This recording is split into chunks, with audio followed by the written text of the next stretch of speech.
జగన్మోహన్ రెడ్డి గారికి అత్యంత ప్రియాతిప్రియమైన పదం జగన్ మాట తప్పడు మడం తెప్పడు అనేటటువంటిది ప్రధానమైనటువంటి స్లోగన్ ఆయన. అందులో ఈరోజు ఆయన మడం తిప్పాడా లేదనేటువంటి ఒకే ఒక అంశాన్ని గురించి నేను మాట్లాడదలుచుకున్నా.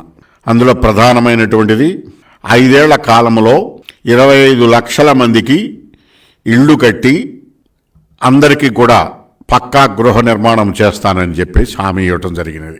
5 ఏళ్ల కాలంలో 25 లక్షల మందికి అంటే సంవత్సరానికి 5 లక్షలు. ఇప్పుడు ఆల్రెడీ 4 సంవత్సరాల 10 నెలలు కంప్లీట్ అయిపోయింది. ఇప్పటి వరకు ఎన్ని ఇళ్ళు కట్టారు అనేది కనుక మనం చూసుకున్నట్లయితే సుమారుగా 5 లక్షలకు మించి కట్టలేకపోయారు. అంటే ఇచ్చిన హామీలో 25% కూడా హామీని అమలు జరపలేకపోయారు. ఇదొక భాగం. అంటే ఇక్కడ మాట తప్పాడు మడం తిప్పాడు అని చెప్పడానికి గృహ నిర్మాణ విషయంలో జగన్మోహన్ రెడ్డి గారి యొక్క వైఫల్యం కొట్టొచ్చినట్టు కనపడుతున్నది. ఈ విషయం లోతుల్లోకి వెళ్తే రాష్ట్రంలో పేదలకు ఇళ్ల పట్టాలు, ప్రక్కా గృహాల నిర్మాణము అనేటటువంటి 2 అంశాలు కూడా తీసుకున్నట్లయితే అందులో మొదటి అంశం ఇళ్ల పట్టాలు. ఆల్రెడీ పట్టాలు ఉన్నటువంటి ఇళ్ల వారికి, పేదవారికి రెగ్యులరైజేషన్ పేరుతో ఓటీఎస్ కింద మనిషికి 10,000 నుంచి 30,000 వరకు ఇవ్వమని పేదల దగ్గర బలవంతంగా డబ్బులు సేకరించారు. ఉన్న పట్టాలను అభివృద్ధి చేసి పక్కా గృహాలు నిర్మించుకోవడానికి సహకరించవలసింది పోయి ఓటీఎస్ పేరుతో పేదల దగ్గర 10,000 నుంచి 30,000 వరకు బలవంతాన వసూలు చేసి వాళ్ళని పక్కా గృహ నిర్మాణం చేసుకునివ్వకుండా అప్పులు పాలు చేసే విధంగా రాష్ట్ర ప్రభుత్వం వ్యవహరించింది, ఇంకా వ్యవహరిస్తున్నది. ఇది ఒక అంశం. ఇకపోతే ఇంకొక అంశం, చంద్రబాబు నాయుడు గారి టైంలో టిడ్కో పేరుతో 2,60,000 గృహాలు, పక్కా గృహాలు నిర్మించడం జరిగింది.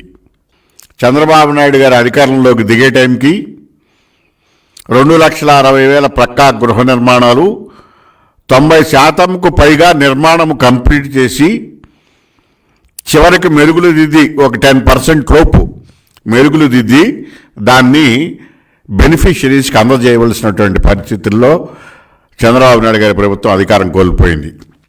దాన్ని దృష్టిలో పెట్టుకుంటే ఆ 10% కనుక కంప్లీట్ చేసి ఉంటే మొత్తం 2,60,000 పక్కా గృహాలు బెనిఫిషరీస్కి అందాయి. బెనిఫిషరీస్ అగ్రిమెంట్ అయ్యారు, లోన్లు తీసుకున్నారు. వీళ్ళకేమో గత 5 సంవత్సరాల నుంచి 2,60,000 గృహాలు పాడుపెట్టి నివాసానికి వీలు లేకుండా వాళ్ళకి హ్యాండ్ ఓవర్ చేయకుండా వాళ్ళకి బ్యాంకులు నోటీస్ ఇస్తున్న రుణాలు తీర్చమని ఈ రకంగా 2,60,000 గృహాలకు పక్కా గృహాల బెనిఫిషరీస్ని వీధిని పడవేశారు. ఇది నెంబర్ 2.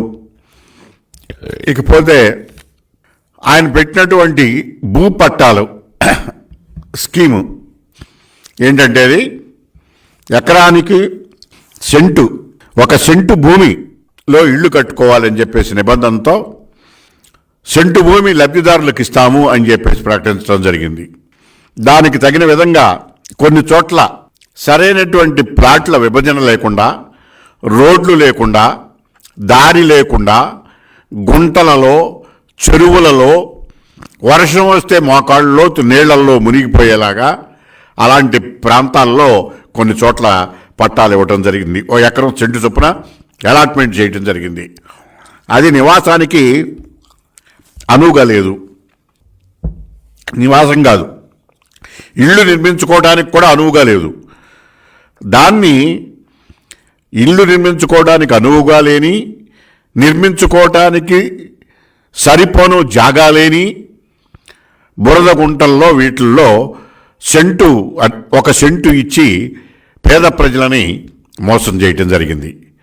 ఈ సెంటు ఇవ్వటం అనేటటువంటిది దీనిలో ఆ ప్రాంతాల్లో రోడ్లు లేకపోవటం, నివాస యోగ్యానికి అనుగుణమైనటువంటి ప్రాంతము కాని చోట ఊరికి దూరంగా వెలివేసినట్లు పేదలని ఈ రకంగా వేయటం జరిగింది. అది ఈరోజు కూడా అందుబాటులోకి రాక గృహాలు నిర్మించుకోవడానికి వీలు లేకుండా జరిగింది.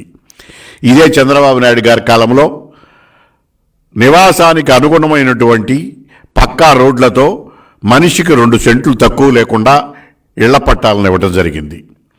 తద్వారా వాళ్ళు కేంద్ర ప్రభుత్వం ఇచ్చేటటువంటి 1,80,000 పక్కా గృహ నిర్మాణానికి కేంద్ర ప్రభుత్వం ఇచ్చేటటువంటి 1,80,000 తీసుకుని గృహ నిర్మాణానికి చేసుకుంటుంటే ఈ 1,80,000 రాష్ట్ర ప్రభుత్వం ఇస్తున్నట్టుగా కేంద్ర ప్రభుత్వం తీసేసి రాష్ట్ర ప్రభుత్వం క్లెయిమ్ చేస్తూ పేపర్లో ప్రకటనలు ఇచ్చుకుంటూ ప్రజలని మోసం చేస్తూ పక్కదారి పట్టిస్తున్నటువంటి వైనాన్ని ఈనాడు చూస్తున్నాం.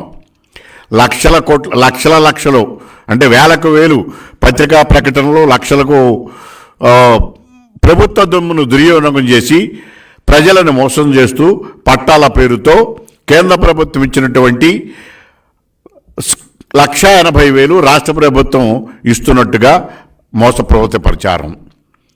చంద్రబాబు నాయుడు గారి టైంలో కేంద్ర ప్రభుత్వానికి ఇచ్చినటువంటి గ్రాంట్కు తోడుగా మ్యాచింగ్ గ్రాంట్ కింద ₹1,00,000 అలాగే ₹1,50,000 ₹1,00,000 ఏమో జనరల్గాను ఎస్టీ ఎస్టీలకు ఇంకొక 50,000 అదనం చేసి ₹1,50,000 స్టేట్ గవర్నమెంట్ మ్యాచింగ్ గ్రాంట్ ఇచ్చి పక్కా గృహ నిర్మాణానికి చంద్రబాబు నాయుడు గారి ప్రేమలో అమలు జరిపితే రాష్ట్ర ప్రభుత్వం ఇప్పుడున్నటువంటి రాష్ట్ర ప్రభుత్వం కేంద్ర ప్రభుత్వం ఇచ్చేటటువంటి దాన్నే తన పథకంగా చెప్పుకుంటూ ప్రజలను మోసగిస్తూ అవి కూడా సెంటు భూమిలో కట్టుకోవడానికి వీలు లేకుండా ఇచ్చేటటువంటి నివాస యోగ్యానికి వీలు లేని ప్రాంతంలో ప్రజలని ఇస్తూ మోసగిస్తూ ఉన్నట్టుంటున్నారు.